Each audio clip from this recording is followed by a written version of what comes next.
The Strait of Hormuz የሆርሙዝ ሰርጥ የተባለ የዓለም ሚዲያ ስለዚህ ሰርጥ ያወራል። ይሄ ሰርጥ ምንድነው? ሆርሙዝስ ማን ነው ስንል እንጀምራለን። ማንም አይበግረው ሆርሙዝ ወደ ሜዳ ወጣና ኻሊድ የታለ ብሎ ተጣራ።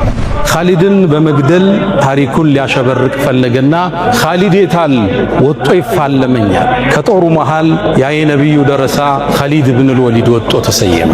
ከዛም ሆርሙዝም አስከተለና ጀግና ወንድ ከሆንክ ውረድና ከፈረስህ እንፋለማለሁ።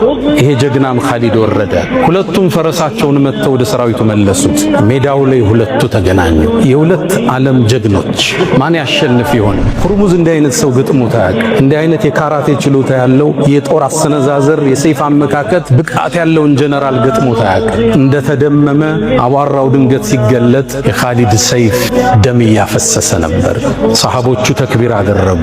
ያን ትልቅ ጀነራል ኻሊድ ፊት ለፊታቸው ላይ አጋደመው።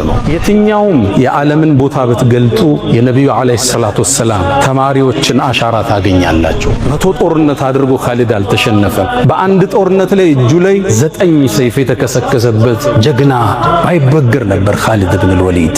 እሱም የሚተካው እስካሁን አልተገኘም። የሱን የጦርነት ስትራቴጂ የሚተካው አልተገኘም። ሮሞች እንኳን ቅድም ያልኳችሁን ፐርሺያን ኢምፓየርን ያሸነፉት ሮሞች እነሱን ሊጋጠም አሰላለፋቸውን ላይ ከፍ ካለ ቦታ ላይ ወጣ። ሲያያቸው ሳቀ ኻሊድ።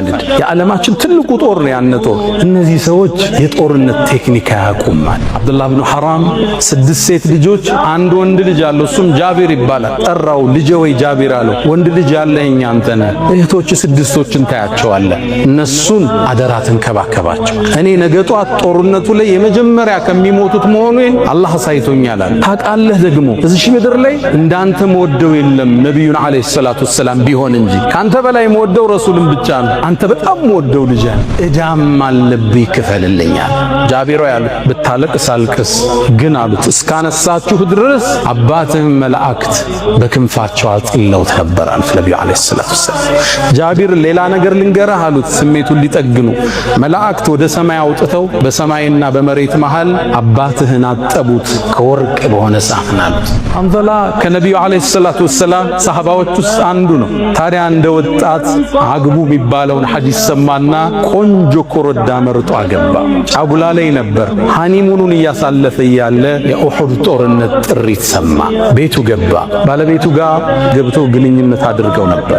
ወዲያውኑ ከሷ ጋር ተኝቶ እያለ ጥሪ የጂሃድ ተጠራ። ያ ኸይለላህ ርከቢ፣ አንቺ የአላህ ፈረስ ሆይ ተንቀሳቀሽ የሚል ጥሪ ሰማ። ከነጀናባው ልብሱን ለብሶ የጦር ለምዱን አድርጎ ፈረሱ ላይ ተቀምጦ ዘመተ። የአሁኗን ስፔን ታቋታላችሁ። የድሮዋ አንደሉስ ሙስሊሞቹ ለ850 ዓመት ያስተዳደሯት ስፔን፣ እሷም ማን ከፍቷት ገባ? ጀነራሉ ጣሪቅ ብን ዚያድ ይባላል።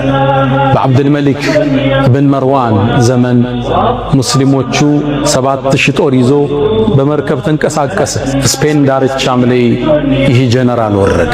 መርከቦቹን በአጠቃላይ አነደዳቸው። ጣሪቅ ብን ዚያድ የጦሩ ጀነራል። በጠዋት ሲነሱ መርከቦቹ ይነዳሉ። ሙስሊሞቹ ተነሱ። ሰራዊቱ 7000 ጦር ጠላት ያቃጠለባቸው መስለው ፈሩ። ጣሪቅ ብን ዚያድ ሰበሰባቸውና ታሪካዊ ቃል ነገራቸው።